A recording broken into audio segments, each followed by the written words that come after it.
Hello everyone, আজকে একটা ইলিশ মাছের রেসিপি নিয়ে এসেছি। এটা আমার ননদ বানিয়েছে। দিদির হাতে সবই রান্না খুবই টেস্টি হয়। এটা একটা আলাদা ধরনের রেসিপি। প্রথমে ইলিশ মাছগুলো ভেজে নিয়ে তুলে নিয়েছিল।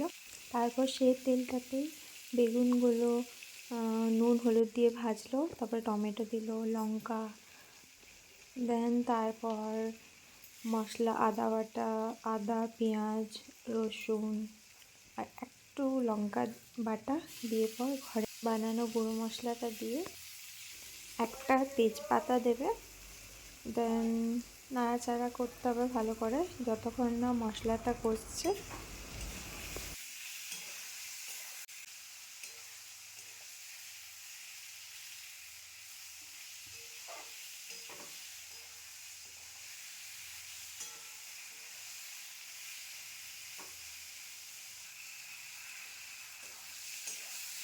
মশলাটা যখন তেল ছেড়ে দিয়েছিল তারপর জল দিয়ে ভালো করে নাড়াচাড়া করতে হবে।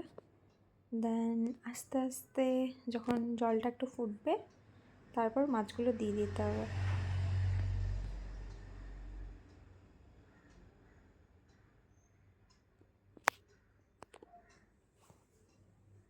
তোমরাও ট্রাই করো।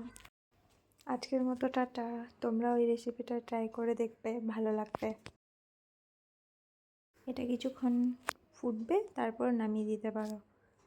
আজকের জন্য টাটা, বাই, টেক কেয়ার।